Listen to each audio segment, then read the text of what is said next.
And we are live, at least on YouTube, right now at 7 p.m. Eastern Time on the Mike the Cop YouTube channel. Otherwise, we are not live if you're listening to us tomorrow while you're taking your taking your morning bowel movement or whatever it is that you're doing in the morning listening to us or whatever. We'd be I honored, would be honestly. honored. I'd be honored.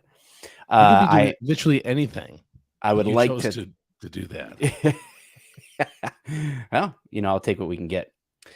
I'd like to thank Angry Fat Boy 1776 in the chat.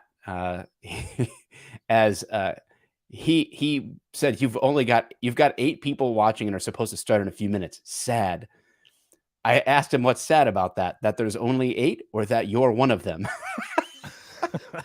He said, if you don't know what's sad about that, I can't help you, son. Sorry.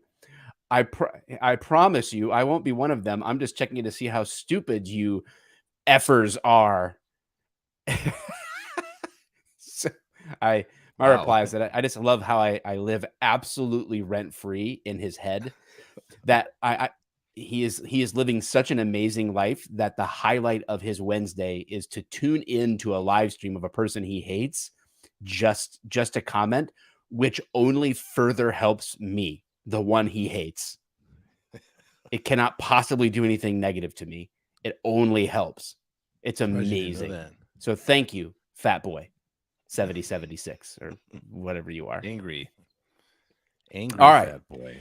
We're going to be, we are still, I would say, welcome to the Off the Cuff show. I mean, that's what it's called right now. However, we're still looking for the right name. We're trying to kind of pin down a little bit about what this show is going to be long term. We've got some cool guests coming up. To name a couple would be Tom DeBlas. I don't know if you know who that is, but he's a very well-known MMA jiu-jitsu guy.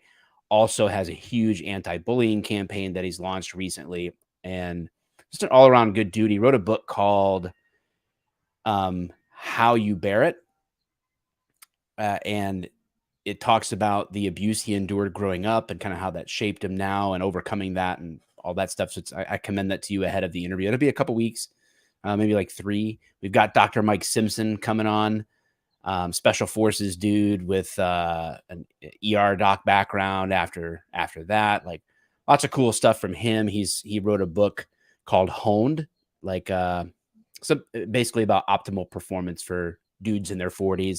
So we've got some guests coming up talking about sort of like, I don't know, issues that are relating to men. And then this week, the Bud Light Dylan Mulvaney campaign hit like a firestorm. It really and did. And Arnold Schwarzenegger apologized for saying "screw your freedom" or whatever he said during COVID, and it's a lot of back and forth on the highway of masculinity. And so I wanted to talk about that tonight with 2 washed up cops. That's our pedigree here. Yeah, are we having an identity crisis? Do you think, or I guess. I mean, I just don't know what to like. I want to talk about things in culture, right? From our perspective, whatever right? in culture. But I think people need to know why, like, of course, our personalities are what will keep people here. But if Clearly, they don't know us, it might not get them here, right? So we need to think about the way to get them, which is going to be to have a clear, like, this is what this show is about. I can't say that we're for sure going to have Tulsi Gabbard soon because she's agreed that she would try to schedule something, but so we've got interesting guests that we want to get on, and we want to talk about interesting topics, news related, or just topics that we want to talk about. But what do you call that? What is that? You know what I'm saying? Like, it just can't be a whatever. There's a bunch of girls that have the whatever podcast, and it's usually like guys giving them pushback on their stupid ideologies. But anyway, that's where we're at. So tell us what we should call the show. Tell us more of what you want to hear. Tell us less of what you want to hear. We'd love to hear from you. So drop them in the comments and all that good stuff. If you are just tuning in or you're like, oh man, these guys are back. I loved when these guys podcasted. Well, we're back. Yeah, we're here. And thanks for listening. Hit the subscribe on the YouTubes. You can follow us on Apple Podcasts, Spotify, all the good stuff. And of course, we're going to be talking about masculinity tonight, which means Amber says 2 bald guys, 1 podcast. I mean, that's an option. The reason that the underpaid producer is not here today is because obviously everyone knows he doesn't really have much to contribute on the topic. And he is doing a photo shoot with Bud Light in sunny San Francisco. That's this was a little behind the scenes photo shoot of the underpaid producer. Somehow, when I wasn't home, he used my couch for the photo shoot, and I can't say that I'm super thrilled about it. If he was doing it right, he would have done from Seinfeld. What did he do? The dude that freaking did that pose. Yeah, but he would have had to like actually be in boxers, like know, whatever else, besides giving the faux naked appearance as he did here. But yeah, several people in the comments on my Facebook posted the George. So good. It's so good. Yeah, it's we laugh because when we were doing off the cuff a while back, years ago, we didn't know what we had. And that is true. What does make it weird is that we were both cops at the time, and we kind of were just kind of giving our perspective. And it was one of those things where we talked about this before. So in the Motor City, you had Drew and Mike, right? And Drew and Mike was for me a staple. Yeah, me too. Me too. On radio. And they ended up kind of getting ousted and kind of got undercut by another like zany freaking radio duo from 89X. And they ended up losing their job. So Drew and Mike, who had been on the radio in Michigan since, I mean, how many years? I mean, it was forever. That's a good question. And what I loved about them was that first of all, they had over a bunch 30 of, years. Yeah, it was over 30 years. It was so long. And then to get like kind of undercut like they did was just a real hard hit. I think for a lot of us, like people like myself and probably you. But the one thing that I always enjoyed about them is that they didn't mind taking you into their own home in certain ways. Like you knew what was going on in their life. And when the radio show ended, Drew and Mike started a podcast, and shortly after, Mike was sick. He had some kind of throat issues or cancer or something to that extent. He ended up passing away not too far afterwards. So he started the podcast, was on a small time, and then couldn't continue doing it. And it was so weird because I think that was like because I don't get starstruck. I'm not that kind of guy. Mm-hmm. But I got to tell you, I remember when Mike passed away and was in the news, and dude, I was seriously actually bummed. Like because you had been on a journey with them. Like my morning home, working midnights, was a part. Like they were a part of my journey home. Like they helped get me home, if that makes sense. But it wasn't because they were just funny or whatever. It was because they were like two regular dudes being idiots. And like I always like looked up just like two guys being dudes. Dude, it was fantastic. I loved it. And so I feel like we kind of brought an element of that to Off the Cuff, not on purpose. But I think people knew who we were. They knew who our family was, at least like how we spoke of them. And it's like, was that something that people really liked? Sure, there's some people like, for the real content, go to 1538 or whatever. I remember that. But like I feel like that's part of it. Like I want you guys, if for you guys to enjoy this show and whatever we create as far as a niche or whatever, this is still kind of like to be decided, right? But I hope you guys don't mind getting to know us a little bit better, because I feel like it helps everybody with an exchange. If you know where my life is, kind of like where I'm coming from, you don't have to know every freaking intricate detail. It doesn't make sense. And I promise you guys, I haven't been drinking. I think for me, I agree. And that's why I said I think that the personality could keep people here. For those that like us, not everybody. We're not going to be everybody's cup of tea. That's fine. We don't make any. This isn't. We aren't doing this podcast with a goal in mind. There's no like, we want so many listeners, we want so many followers. We don't even have anything about this on social media, really. Like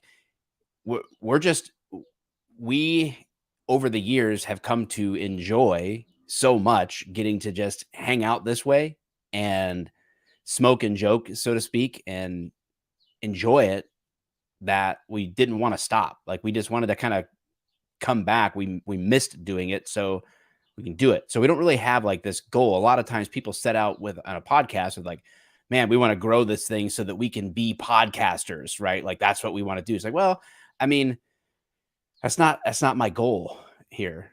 And we've kind of been down that road before, right? Like, not that Yeah, like we want to yeah. be podcasters, but you kind of quickly see the harder you try, the less results you're going to see. Yeah. We have So, noticed that, you know. and can I look back and be like, man, I wish we wouldn't have quit when we did. Yeah, I absolutely. But at the same time, thank you, Ryan Abernathy, for the super chat. It'll piss off Fat Boy 1776. The thing is that when we were doing off the cuff before, for us, it was like sort of like this cathartic thing too, where it's like, this is, even though we're two cops, and the Mike the Cop thing was like in full swing then, and right, it was like I had to kind of keep something cop related, there, and we did, I think, walk that line pretty well. But right, part of the draw, if you were scrolling podcasts or looking for new podcasts, and you were looking for something, and you were in law enforcement or a pro law enforcement or military kind of a thing, it was still there. It was a very obvious presence. I mean, the logo has us with a cop car on it with like badges, like, yeah, it's got our 70s kind of, theme, late 70s vibe, which is awesome. It's got General Mantis on there. It's got a lot of stuff going on. That's awesome. But it's very in your face. Like, this is cop related in some way. And I just don't want to be, even though I will continue to do things in the law enforcement space, right, as like support law enforcement, communicate about law enforcement, even though I will forever express that piece of myself, I don't want this show to be dominated or like front loaded about like, oh, this is like a cop podcast. yeah, Like, that is not, I'm just not wanting that. So where this goes, I don't know. We just need, you guys that are certainly here in the chat are probably most likely our most loyal listeners over the years, or many of you are. And so, yeah, your feedback is appreciated, and we'll be here every Wednesday, every Wednesday till we figure this out. Rain, snow, or I think people don't realize how actually early on, after the podcast, we stopped doing the podcast the first time, and then Failure to Stop happened. And you asked me about like, we was kind of like re-kicking off the cuff, and of course I was all in. But we both at that time were like, just so you know, I don't want to talk about cop stuff. Like, that was like how early on we've actually had discussed. Yeah. Even when we had discussed bringing back Off the Cuff 2.0, which was after the first one went in between Failure to Stop. We actually did some pilots and really kind of just ranted about life in general, politics and stuff of that nature. We never released them. I don't even know if they're in the hidden archives. If in the annals. Yeah, in the but very quickly on, we were like, I don't really want to talk. They've been stored in a safe place at Sarah Kelch's house. Very safe. But like, that was our thing. Like, we didn't want it to get off that. However, I think that we would be doing law enforcement a disservice if we didn't talk about things every once in a while. And of course, we do know that, and that's the one thing that we do know is police work. Like, we know the ins and outs of it, how it works, how it often does not work. And so, yes, that content will still be there every once in a while, but it's sorry to burst bubbles. It is certainly not our first instinct to go to if we talk about that. But we are two ex-cops, so we will throw that in there. But yeah, we're looking for, like, what are some ideas? Like I said, we're having like an identity crisis. And I'm not sure where to go, or where to go from here. But I can tell you that I have been very tired lately, If you lived We were talking about close, we might not even be podcasting. We might just hang out on Wednesdays. It might just be our night. Like we'd just be on the patio doing this just with no audience. that is so true because we have done that. We have essentially done that before. Man, everyone's being so kind right now. It's nice. You're gonna hear me out of breath, and so we were talking about like letting you into our lives a little bit. Holy mackerel! I've had some health issues lately, and I'm still trying to get a handle on these things. But I have been out of breath lately and tired and things of that nature. And I could like headache, bloody noses, as you guys well know. Actually, last week that I had a bloody nose? Yeah. Yeah. Because my blood pressure, I have an issue with my blood pressure. My blood pressure is extremely high.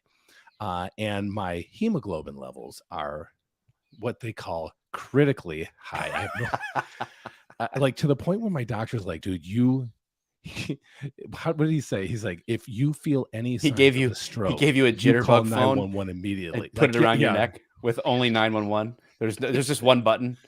That's what it felt like. So I looked up this hemoglobin level and I'm like, okay, because like the average is like I think 15 to 16 or 14 to 17, something like that. Well, I'm at a 19.8. Now, to give you an understanding of what that means, because I had no idea. I'm like, yeah, it's just 2 points off. Well, apparently that's like in like heart attack land and things and of dog that nature. years. Yeah, for no reason. Like, so I don't know why I've been feeling this way.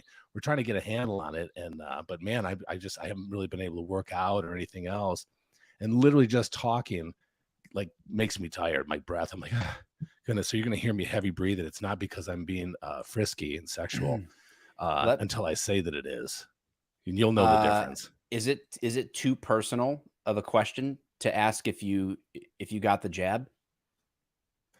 Yeah, no, I was okay. So I was, I did. But that was when it first came out, like a couple, like how many months after? I don't, it's like everything blurs during that time period, right? Because that was what 2020. Yeah. So I probably got it, and I did get it. I remember it being a little bit cold. Maybe it was. I really don't remember, but yes, I got vaccinated. I got both shots. For it wasn't Pfizer, it was the other one. Erna. And it had the two, I think. Yeah. And I'd never actually had any other issue. Matter of fact, I've had COVID twice. Both times, except for, and I'll explain, but both times I was asymptomatic. The reason I knew, besides I say asymptomatic, I lost my smell and taste the first time, right? Mm-hmm. That was how I knew that I had it. Gave it to my whole family, everybody.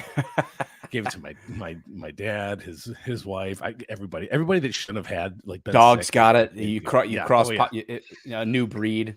There was like a line of ants walking across the sidewalk. I coughed on them. They all started dying immediately. Yeah, Tactical said him and his dad got the. Oh, he said Medina, but yeah, Moderna one. Yeah. That's the one that I ended up getting well after, like well into 2022. Like it was a while. Really? I held out a long. I already had COVID. What was the reason I had really bad? Oh, because you got it bad, or is that what you? I got COVID really bad, but that's not why I did it. I had just been waiting, right? Like I was not comfortable. I'm privileged to know doctors, right? Like Yeah. I literally could have a conversation with and ask questions. And they're just early on, like when the vax became like a thing, I was just color me conspiracist, if you will. I'm very distrusting of early things like that. When in the history of how long it takes to actually know and understand what's going to happen, and if it's brand new, we absolutely have no clue what the 20-year timeline is, the 30-year effect, like what long-term effects may or may not come from this. We don't know, right? So like I'm not sure I want to be a test dummy, and there was just so much conflicting information out there. I just kind of stayed in touch with the right people, and I finally was sort of like persuaded by someone that I would say like is just smarter than me about such matters. That For me, at my age, the risk category of getting COVID again and having more severe reaction and complications due to COVID was higher than the risk of getting the Moderna one. Now, Pfizer is a different. I wasn't convinced by the Pfizer data.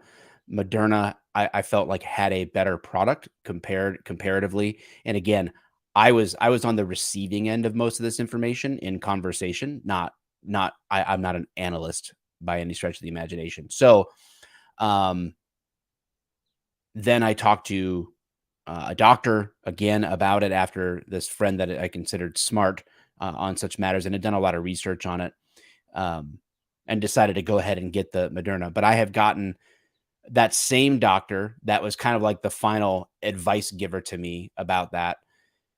That same doctor also said would not get the boosters. So I haven't been boosted or anything like that. But I did get the Moderna. I was very, very hesitant.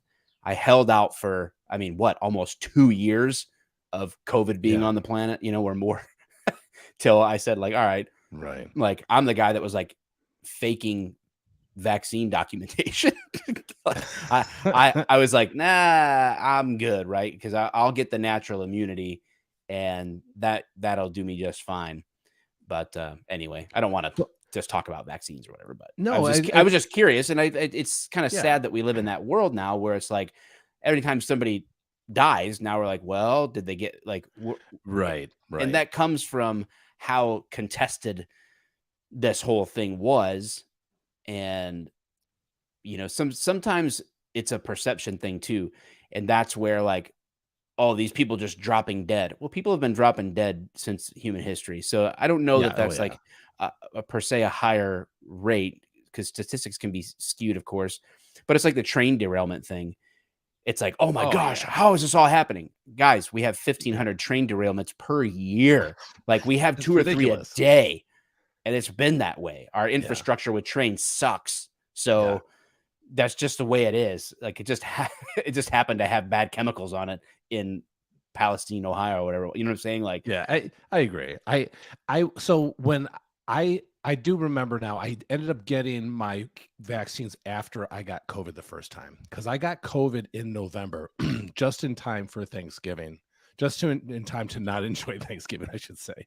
And then I ended up getting the Moderna a couple months later, I think that it was, or something to that extent. I think it was in the spring of 2001. And then, but Joyce, she got very sick. So when I was trying to kill her, but she actually was able to withstand. And so resilient lady. I know, believe me, I know. She was sick for 12 days. 12 days. She couldn't get out of bed. And so matter of fact, she actually passed out a couple times. It's called 911. Like it was pretty bad. And so she didn't want to go to the hospital. Remember, nobody could even go into the hospital. You're on your own. And so, but one day she's laying in bed, and I'm like, God damn, she's been in bed all day. Like this is just how it is for days on end. So I said, hey, hon, you want to what can I get you to eat? And she said, I'm too tired to eat. And I thought right away, that is an odd response, right? Like you tell me you're not hungry, you tell me my tummy's not good, or I feel like throwing up. But when you say I'm too tired to eat, that just it came off wrong, and it's something wasn't right. So I ran over to the CVS and I got a blood oxygen level reader, like that fits on the finger. Mm-hmm. Dude, her blood oxygen was at like 84. That's like great. Dude, it needs to be at the very least minimum 96 or 97. It was at 84. I'm like, we got to take you to the hospital right now. And so they did. So I did try to kill her, but then I ended up saving her life. You would think she'd be a little bit more pleasant, but no, nothing. Nothing's really changed in the end. Yeah, nothing. So anyway, skip forward. I did get my Moderna, and I ended up getting it again like last July, COVID, but I didn't know I had it. It was because Joyce wasn't feeling well. Not horrible, but went to the doctor for like antibiotics or whatever. They're like, oh, should we do a COVID test? So, okay. Takes a COVID test. She's positive. I'm like, son of a bitch, really? So I was like, no, I have to because our company still has these policies in line for some damn reason. And I tested positive too. I'm like, huh. All right. I mean, I felt completely fine. They allowed me to work from home, which I was happy for, which I also laughed about because I'm thinking, this is the dumbest. Like, working from home might work for some people.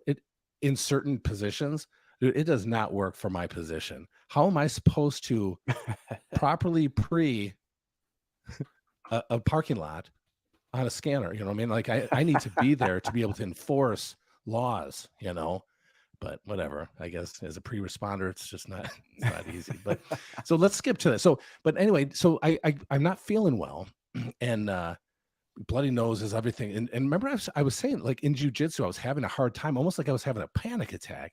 Well, it turns out it's been my blood pressure. My blood pressure has been like ridiculous. It's anywhere between 135 and 145 over 90. Turns out you were trying to choke yourself out or stroke yourself out. Dude, and my blood oxygen's been down to 91. Like, it's just, I haven't been feeling well. So they okay, stop doing this, stop doing that. We'll retest you in a couple of weeks. So in a week, I go back to kind of see, like, why is this happening? Where are we going? And so I'm feeling a little bit better today than I have been, but all my my blood pressure is the same. My blood oxygen is the same, which is around 95, 94, which isn't great, but it's not like, oh my God, get into the hospital. So hopefully my hemoglobin stuff goes down. We'll see. I will keep everybody updated. So it's just ridiculous, man. Yeah, but I did get the boosters, or not the boosters, but the vaccines. But I felt fine for how many years? It's for 2 years. I haven't had any issues with lungs or breathing or anything until just recently. So I'm not sure what's going on. We'll figure it out. Yeah. I think that's what I was dealing with. It's like 5 or 6 weeks ago, maybe now. I think I had COVID again because it was just the way that I was more out of breath when I was doing nothing, Yeah. And just, I don't know. I had something going on, but when I went to the doctor, they're like, we could test you for COVID, but what's that going to do? And I'm like, yeah, this is the point we've come to. Right. Like, exactly. Nobody cares now. Right. Yeah. Like, oh, okay. Yeah. Well, yeah, I guess you're right. And it's not like there's a certain medicine that they have that's like, oh, you got COVID here, take this. Like, it's really not like that. So whatever. Yeah. All right. Let's dive into the talk about masculinity. I'm kind of like not even really sure where I want to go with that, other than like, I don't like men's no more. I don't like men's no more. I like women's. Women. That's a real man right there. Yeah, that's a real I'll tell man. you that. You can take that to the bank. Well, go ahead. Okay, so start it off then. I guess in my head, that's I guess what brought the topic to my mind. I mean, I think about this topic fairly regularly anyway, but with this whole Bud Light thing and this Dylan Mulvaney campaign and the female head of Budweiser, right? The Anheuser-Busch is the parent company for several companies, but she said she wanted to move it from fratty to inclusive. And you couldn't be more tone deaf on who your audience is in this case. So weird. So weird to me. Very odd. When I first saw this thing, I thought this was like, did Dylan Mulvaney just make these cans himself? And then like the same thing. Get in the bathtub and do this freaking weird stuff. And I'll tell you again, I've been trying, guys, really hard. When I'm not trying to make a case for something, I'm just putting my cards out on the table. Dylan Mulvaney is a complete idiot. He needs help. I would hazard to guess he's been abused. I think he's probably suicidal. He does weird things. He dresses up like small girls. And it's very weird. It's very awkward. It's very disgusting. He needs help. But I saw this clip. Probably it was in our group chat or something. Came and I'm like, what is this? And I'm like, what? And I couldn't believe, not that I'm not even a Bud Light guy or anything like that. I don't have an Anheuser-Busch flag or a hat or anything like that. I'm not like, that's not my thing, but it's just like when you think of Anheuser-Busch, when you think of Anheuser-Busch, you think of the Clydesdales and That's right. football and America, like, That's right. and then here is this mentally unstable guy pretending to be a girl that has a tampon brand deal and and That dresses pisses me up like off more than small anything. girls. It's it's a mockery of women. I don't want to go down like that road. We talked No, we about the can. transgender, No, I. but But we it's can it's do just a that because mockery of it's a mockery of women. I don't know that there's a similar mockery of masculinity, except you know what? I do think there is. I do think that there is a false portrayal of masculinity in culture, and I think it's coming from the Daily Wire. I mm, actually think that the Jeremy's razors and the Jeremy's chocolates, I think that's a false portrayal of what real masculinity is, because then you're just doing the caricature.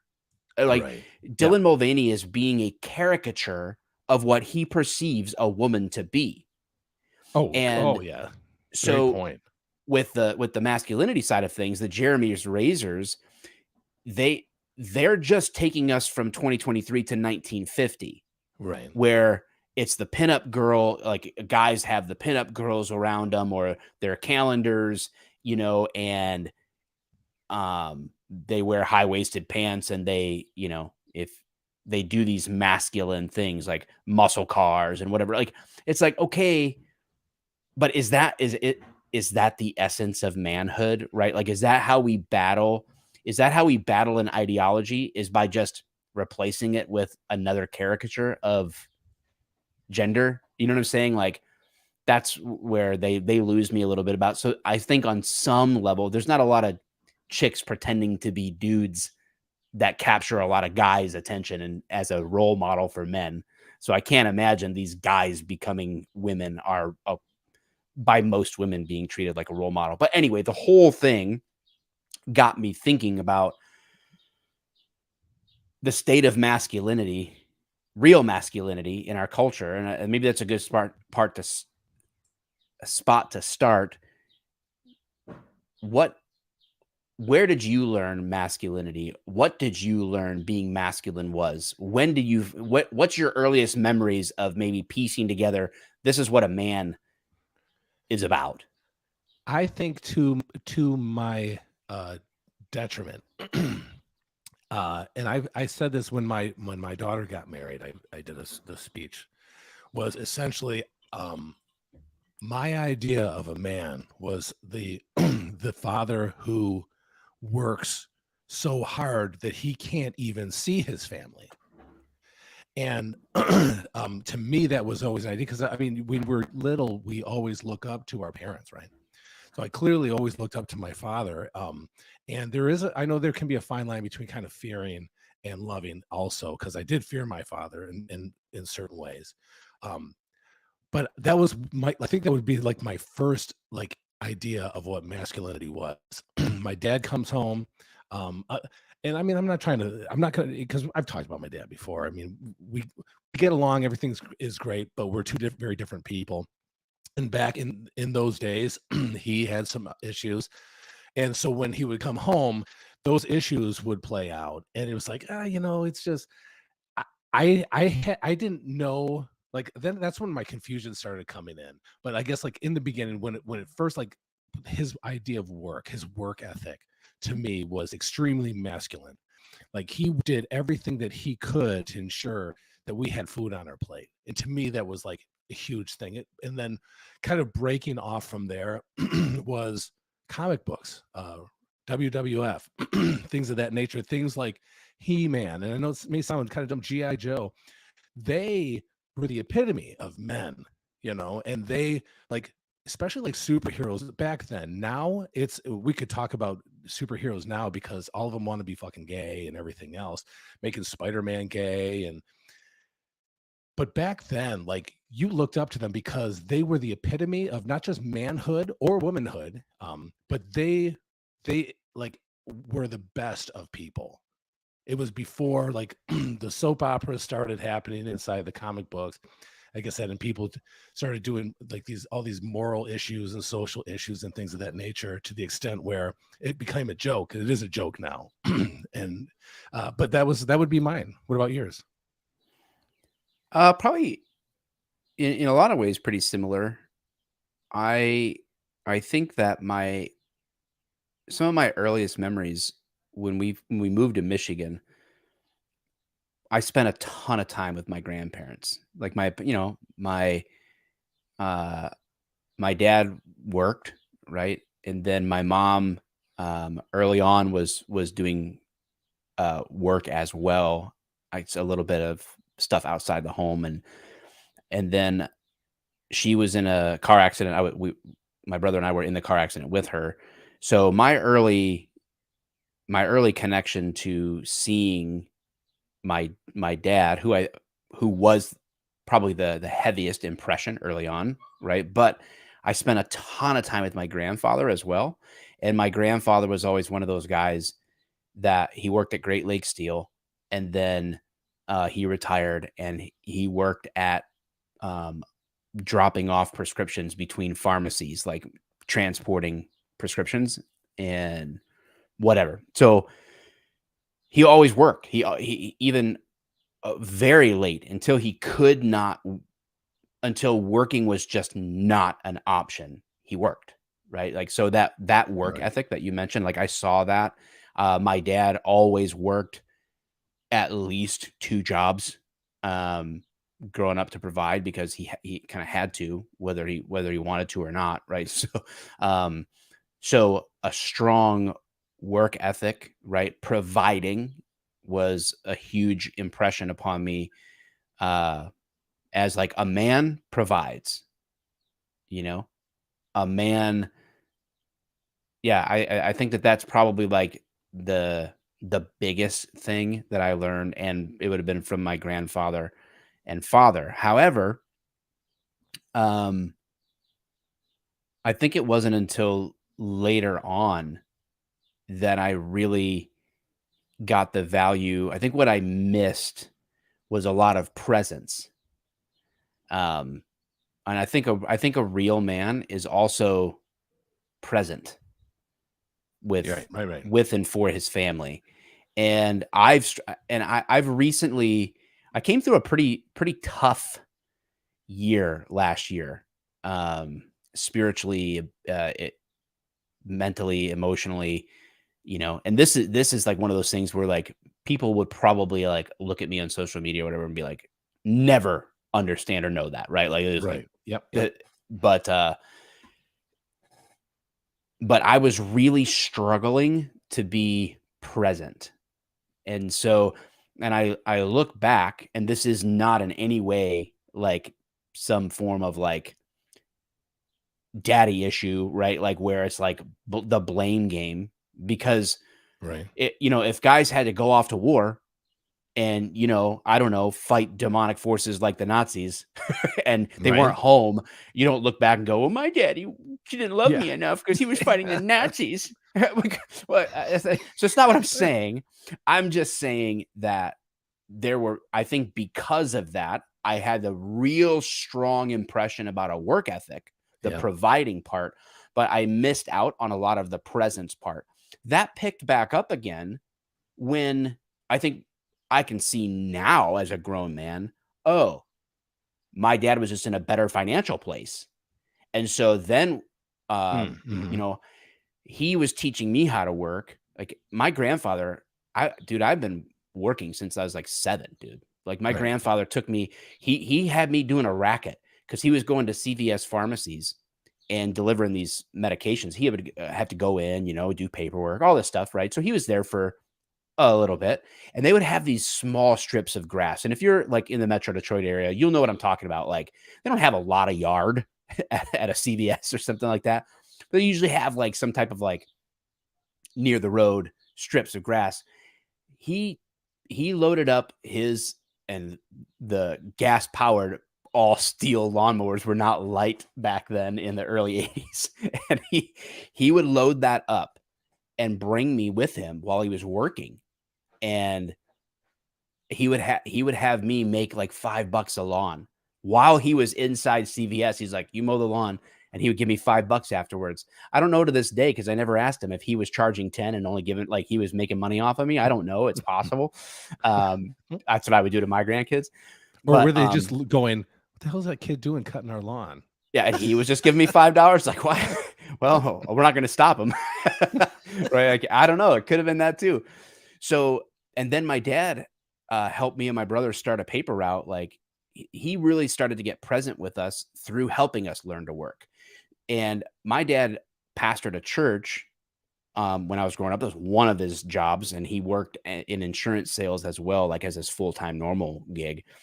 And on Sunday mornings, we had to get up at like 4:30 in the morning to deliver the Sunday paper. And we had a huge route. It was like 200 some people, which for us was a lot of people. But we had to get up, stuff all the advertisements in all the papers, prepare them, load them all in the car. Me and my dad would drive us. Yep. And my dad had worked. So he had maybe gone to bed at 11 or 12 the night before, got up with us at 4:30. And I mean, we were young kids. I was ninth grade and my brother would have been seventh grade. So he was teaching us the value of getting up at 4 in the morning on a Sunday. Yep. And he had to then kind of go to work, right? He had to go to church and teach and preach and do all the things like, and then he had all Sunday afternoon where he did stuff, Sunday night services. So I learned that, but I began to be present in the work. And so I did learn the value of presence later on. And then we did martial arts together, me, my brother, and my dad, and we spent a ton of time together with him doing that. So those two things, I talked a lot. I'm sorry. Those two things were probably like the biggest things to provide and to be present, you know? Well, that was my struggle is like, like you, my father was essentially a workaholic. And I don't know if it was because he didn't make enough and had to work extra hours or just loved the competition because he was a salesman. He sold cars. He's a really good salesman. And so I don't know where that came from, but so that's kind of like what I pushed into police work. And I didn't need vacations. I didn't need anything. I just needed to do police work. And having my family, and when my daughter, like that one time, because I worked afternoons, and she said, "Dad, are you going to work or to court today?" Because I was never home. I was either at work or at court. And I was like, holy shit, like there's something not right here. Now, I still have suffered from, like, I feel like, again, it's kind of to my detriment, is that I've always I still struggle. Like, I'm doing better now because I'm retired and I would do like a 40-hour work week. But like, I don't think anybody has it completely nailed down. Something always has to suffer. It's either work or family. And to think that we have it as a man or even as a woman, I'm just not a woman. So I can't really speak for women like that. Can be, Dave, if you want to be. It's like, but you I can can just be, yes. decide. But like one decision away. I don't know the balance myself. And that was kind of That's a good point. like going back to my speech, like if anybody can figure it out, let me know, because I'm 50 years old. I still have no idea where that balance is. And but I can tell you this is that it comes, my family life, it actually takes work for me to make time for my family. And I know that sounds dumb, but I have made taking care of my family by working a priority over being with them as a father in many ways. And so it's something that I'm now working on to kind of be more present. My wife has always been so understanding. I mean, she's had her boyfriends, so that's all that matters. She can Gotta just keep her occupied. Well, you were one of them, back in 96. But for a season. So, but yeah, it's tough. So masculinity. We were like, we were at your house, like the old Looney Tunes where the coyote and the dog, like, morning, Ralph. They do the shift change. That's how we were at your house with Joyce. The poor lady. But as far as masculinity goes, I look back, I kind of laugh now, because now the things that you did martial arts with your father. Again, these are notice how I don't talk about my mom when it comes to masculinity. There's a reason for that. My mom was not masculine. my mom, That's although you my got that mom and going for dad you. were divorced, I lived with my father for a long time. I actually came back and lived with my mom for a bit too. And I can tell you, I learned how she was as a human being and as a mother. And I have always looked at her as a great mother, a mother to emulate, but never a father. Mhm. Never. There's not been one masculine part of my life that I've said, I got that from my mom. It's just not the case. So we're continuously talking about men role models, right? I mean, that's, like I said, even wrestling back in the day, uh, comic books, superheroes. That's just how it was. And now it's funny because like you did with your dad, you said you did like martial arts back in the day. Like I didn't do anything with my dad. My dad he was Mhm. busy. He did his thing. But now I'm more apt to work on, like, I'll either have the Viper over there, we're working on that, or one of his old, because he's got a lot of classic cars as well. Hey, Dave, his back is not good. Can you help me get the carburetor in? Yeah, no problem, Dad. And there's nothing that exists from the 50s and 60s that doesn't weigh 300 pounds from an engine. Just like Nothing. those lawnmowers, man. Yeah, it's ridiculous. So, but yeah, like that's where my masculinity, I mean, gosh, man, it's like, is that where I froze? Like, is that where my masculinity froze? Because I don't think it's the activity, right? I don't think it's just because I do jujitsu that makes me manly. That's ridiculous. Because there's No, it's plenty not. of women that do jujitsu and are freaking awesome. I mean, I can beat them all. I'm just saying that they're still Yeah, but pretty it's good interesting for because you women. can still that's an activity that I feel like you can still retain your femininity and still be doing the same activity. That's Yeah, like I think there's some activities correct. Yeah, it's where just an femininity is activity. lost, but for various reasons. And we'll get into that too because I want to bring up masculinity in policing too. Ooh, that is a good one. And I know that we were going to kind of wait to talk about this with the doctor, although you said it was basically like the doctor would be coming on to basically talk about health and all that stuff. Look, I'm a temple. I am what they call perfection. I don't need the doctor on. Maybe other people do, Mike. So maybe we need to discuss that because maybe I don't even need to be around somebody like that. That's almost negativity because I've already mastered Yes. health. Like I'm already there. So anything he says is probably just going to bring me down a little bit, but I will listen. But I was going to say, so I was reading the USA Today. They were talking about, I wanted to look up testosterone rates. And this is from May of last year. The claim, so for USA Today, it did a fact check. For some reason, I thought USA Today actually just did news, but they did a fact check. Somebody said that fact check testosterone levels have dropped in recent decades, but not by 50%. And so they start talking about this. The claim testosterone levels have dropped almost 50% in the past 2 decades. That basically it's not true, but they say that it has dropped. So he says, here's a Cheery Friday fact, because this is like where they're kind of like going over the person's claim. This that almost 50% over the past 20 years. Here's a Cheery Friday fact, reads the Post.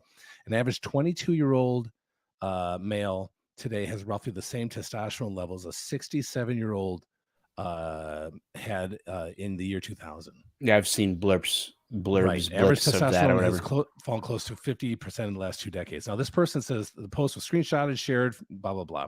And then the USA Today says while testosterone levels have fallen in recent years, the rate is more modest than 50% experts say. The original poster cannot be reached for comment, blah, blah, blah, blah, blah. I found was interesting, the first part of the tweet quotes a 2021 article, blah, blah, blah, blah. I don't even have to go into that. I wanted to talk about what they say. So in 2007 study, testosterone decreased about 22% when comparing 85 to 87 level, 1985 to 1987 levels to those from How much of a 2002, percent 22%, 22, from 1987? 85 to 87. Uh, But like the 85 to 87 levels, this is a 2007 study though. So since that okay. time up to 2007, testosterone levels in men have decreased about 22%. In 2021 study, researchers found a roughly 25% decrease between 1999 and 2016. So if you want to go further back, what he's saying is, oh, if you maybe if you add those together, then you're going to get that percentage of 50%, but that's not how the numbers go. And I guess my whole reason of saying this is that there's no dispute that male testosterone levels they haven't just dipped, Mike. They have like it's abysmal. The percentage Plummeted. points they have plummeted, absolutely. So to the level of what they say a 67 or whatever year old man, and then this article is somehow trying to say, but it's not 50%. Even if it was 25%, Mike, are you not even the least bit alarmed, saying what is happening to our Yeah. men? What Yeah. is happening to our men where we've experienced a 25% dip in the one thing that our body is supposed to make naturally, right? Why is this happening? And I'll tell you what, it's related to masculinity as well.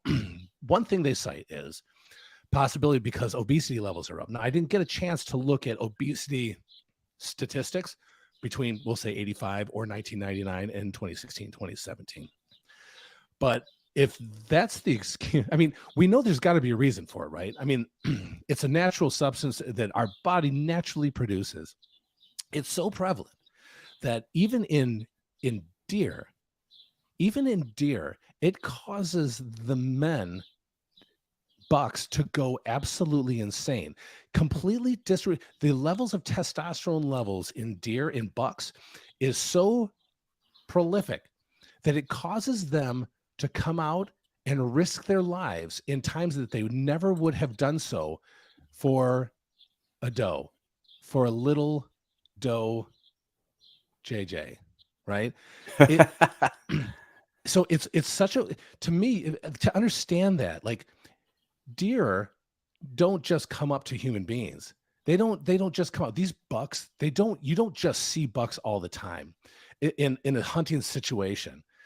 I think deer actually naturally know, especially during like rifle season, things of that nature, you're not going to see as many. They're going to start scattering about because the sounds and stuff like that, it's going to make them move naturally. But because their testosterone levels are so high, these bucks are so masculine that they no longer follow any of their codes, rules, laws, survival instincts, or anything. They will sniff estrus trails and never pick their nose up through an entire open field.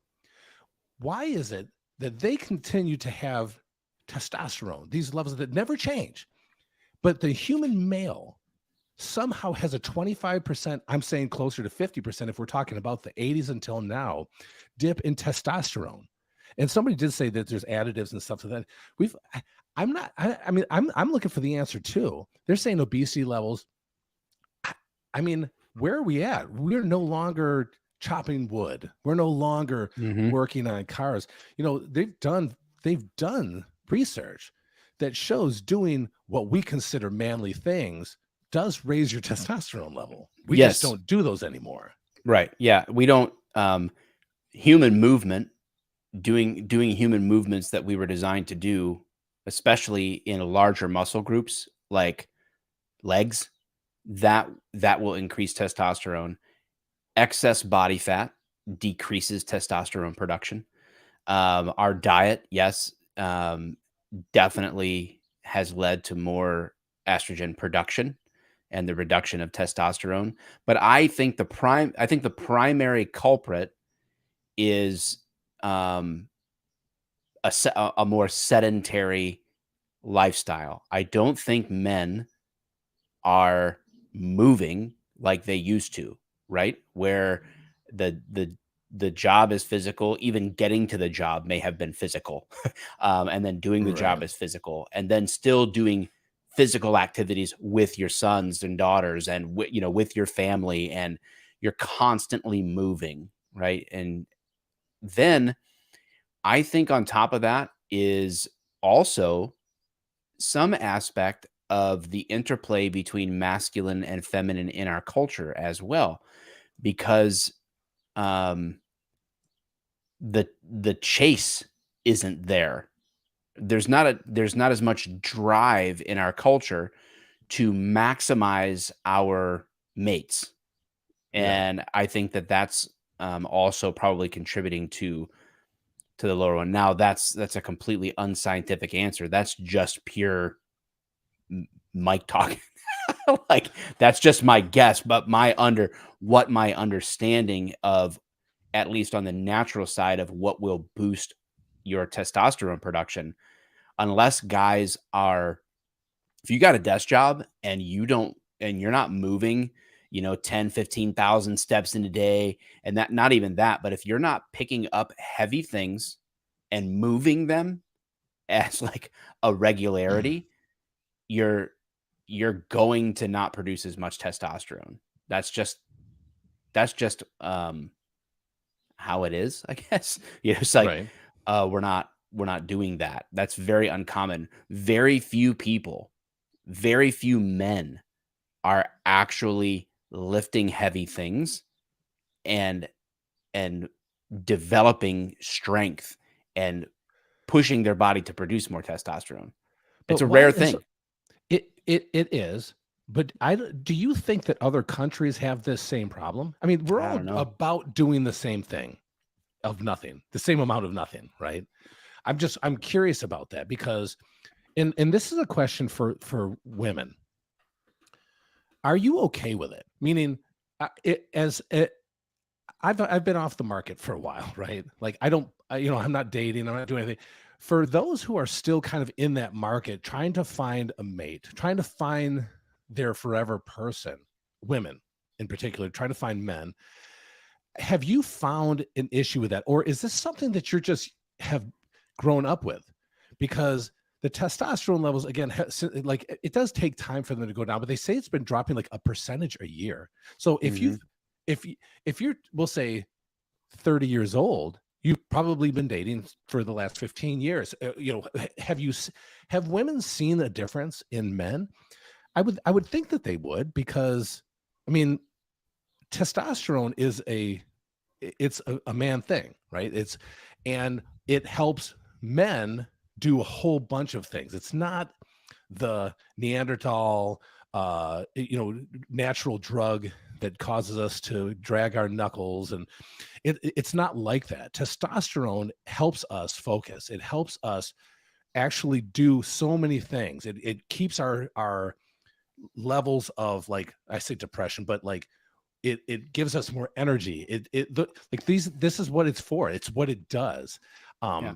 And are women seeing there's a difference in that? I mean, because in the end, they're the ones who matter the most. I mean, really, in when it comes to masculinity, whether I decide I want to do masculine things or not, whatever that really means. Again, maybe that's kind of where we have to even define that.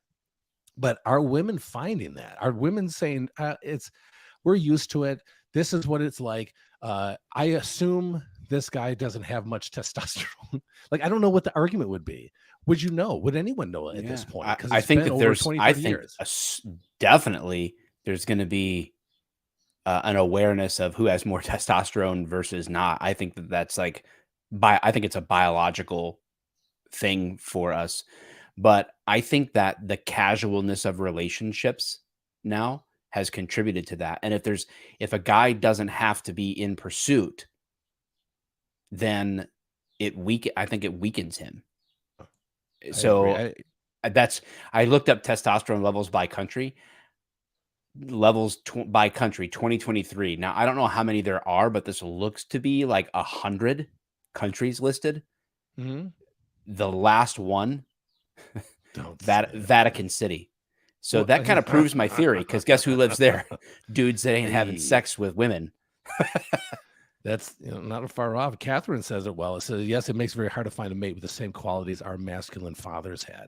That is interesting. I forget that there's a generational issues Mhm. with that, right? Like, yeah, my wife has seen my father. She knew my grandfather as well. My father, me, and now my kids, right? So yeah, I didn't even think about that. That's a good thing to think about. Very interesting. Now, yeah, so all fascinating stuff. And guys, this is kind of setting us up for some of our guests. We're going to be talking about because with Tom DeBlas, he'll talk about his upbringing and his relationship with his father, and then Doc Mike, he'll kind of fill in. He'll talk a lot of he'll know more about the testosterone thing. I'm excited to hear from him about hormones because that's like his like sweet spot. He knows all about that stuff, and I think that'll be helpful. But one thing that's interesting about two washed up cops is that we come from a career field that is, I mean, statistically, I think it's 88% male. I don't know if that's inherently alpha, right? yeah, and inherently Guys sort of or like girls. male. Yeah, and for a long time, even the women that were there were, let's just say, masculine women. You didn't have a lot of dainty ponytails going on for a lot of the years where women became more common on patrol. Right. I'm probably in the minority, but I'm willing to say it. I don't think, and you had a female partner for a while, so I know that we probably disagree on this. First of all, I'm a believer in the patriarchy. Okay, so I think patriarchy is a good thing. We'll save that for another conversation. So I'm going to trigger a bunch of people. I'm of the persuasion that if women are going to be on patrol, that their responsibility should be limited because most of them are incapable of fighting another man hand to hand in subject control. I think it's I think it's sending women to do our fighting for us. I think the same thing about soldiers. I don't think women should be frontline combat. So, and again, people hear that and they think that I don't believe in equality. Nothing could be further from the truth. Actually, I actually believe women are to be provided for, protected, present with. Like, I think women are to be respected to the uttermost degree. This is not dogging women at all, but I think that there's distinct roles and capabilities for men that are different than women. I can't be. I'm not motherly. I can't be. I'm not. I'm not able to bring a child into this world. I'm not able to care for that child in the same way. I'm not able to do all sorts of things that women are much more skilled at than I am. But coming from that profession where women are a small percentage, that's my take on that. And I know that you loved your female partner, and I love her too. Yeah. Like I think she's a great person. Yeah. So this isn't like again, I'm not dogging women, and so this is part of the problem with discussions like this is it's like I think I like apples. Oh, you hate oranges? Yeah, Like, right. No. Don't make this what I'm not saying. Yeah, it is hard because there's always going to be a perception, or when you say something like if that's all somebody hears, you know what I mean? But in the end, like what I think that you're saying is it's not about the physicality portion of it. You're saying that men and women are wired to do different things. Yes. I agree with you. I cannot be a mother. I can't do it. I can't. My wife, I wouldn't know what to do if I went to sleep in the morning and I woke up and she was suddenly gone, like the rapture came, and of course I would be left behind. Of course, me and you would be. We're both screwed. We'll be moving in together. Right, clearly. I'll Wearing be taking care of you when and you rocking stroke on out. the front porch, but yeah. But I would not know. I wouldn't know what to do next. Like I can prepare food for my son. I can get him out the door. Those are things that any human being can do, but I can't be a mother to him. And in the same way, she could never be a father. If I were to pass on through the pearly gates because of maybe a bad heart or something like that, she would not be able to, it would never be the same. Right. And that's not to say like if you had a single parent situation, guy or girl, that's not to say that you were bad at that or that was wrong. It's like, nope. And then if anything, wow, wow, like if you raise a successful human as a single parent, that's commendable, big Oh time. yeah. But is it ideal? No, no, it's not ideal.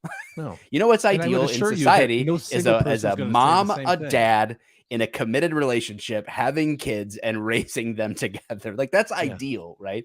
And does the world work out that way? No, no, it No. doesn't. But we're talking ideals here. And yeah, I think women, are there women who could lift more weights or perform better in a particular physical activity than me? Yeah, yeah, there are, but we're not talking about the outliers. We're talking about the norm. We're talking about Yeah. the normal flow and order of masculinity and femininity as a feature of our differentness. Doesn't change our value as people, but I think most women compared to most men are going to have a very hard time. And I thank God for equalizers like jujitsu, that can help. And there's of course all sorts of different tactical ways to approach things that give them Guns. advantages. And yeah, but I don't like the idea of pairing the two in terms of like a combative situation. And I also struggle with the idea of putting the protection of other dudes on women. That's a I again, we could go into that probably in a future Right. podcast episode, but because it's too deep of a well to try to dig from tonight. Um, but yeah, I that Well, let me that's let what I me think like about policing back women. up. But this is before like the whole policing and women thing. But like, let me back up a little bit because I I could be wrong, but these single uh, parent households with children, they're raising these children up. I'm I can pretty much assure us, anyone listening here, that it's not by choice. Mhm. I think that if a male is raising kids by himself, I don't think he's ever going to go, man, I am so glad I'm doing this by myself. I am so happy. I don't need a woman in my life. My child doesn't need a woman. And I don't think the other way is true either. I think that I'm not saying that people can't do it. They do it. Like you said, it's very commendable. I can't even imagine trying to raise a child by myself. I can't even, like, it blows my mind just even thinking that a human being can do it. So obviously I have a lot of respect for that.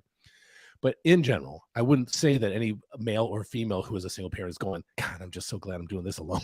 Man, I Yeah, I just think don't need that any would be a help here. minority opinion. People like, yeah, I wish Yeah. I had someone reliable that I respected to do this with me. Like for sure. Absolutely. Yeah. And, but I think also in the police world, when it comes to that 87% masculine, I think there's a lot of that male caricature of true men are, like, and we need hard, oh boy, that's what she said. We need hard Yeah. men, right? We do need hard chargers and we do need that, but it's like, we need tempered men as well. We need men that that are well disciplined, self-disciplined. And I think that a lot of that lacks in male police officers. I think self-discipline and what it takes to be at your best as a man in that profession. I think it's dramatically missing. I think that guys are too egotistical. I think they think being a man means having a strong ego. I think do you agree or disagree with that? I can't disagree. I think that happens a lot of, first of all, let's say glitter farts, those false men often want to raise a kid by themselves versus let a crazy woman on drugs have anything to do with them. It's oddly specific. That's the head is I so I don't know where to go with that. But back to your thing. I think there's always that potential, right? I think that when, again, testosterone levels drop, where do we get our idea of what masculinity is or what men are about, right? And so if the government's not pushing it, or we certainly know Hollywood is trying to push masculinity or what is supposed to be masculine on us, and they are not doing a very good job of it. So I think that yes, in a profession like that, it can ooze in pretty easily. I think the wrong idea of what is masculine and what's not, certainly can fall on that side of the sword on that. I for sure believe that. Not all the Yeah. time, but I for sure that I believe that it can. But my experience with women police officers has been very good, mostly. And so, like I said, my first when I went to Pontiac, I left Detroit. I was there for almost 5 years. I go to Pontiac, and they put me with this brand new. What is she? She was 20, Joyce, I think, but she couldn't even drink like yet. Like, and so I'm trying, and of course, I am just annoyed as shit because she has no idea what's going on. They put me with her. I asked not to work with her. They didn't care. And so I'm like, I thought I was going to go out of my mind. I started working with her, and she was as crazy as I thought she was too. But she wanted to learn. And we ended up getting in all kinds of good trouble. You know what I mean? And in the end, she was, I feel like she is an excellent cop. Mhm.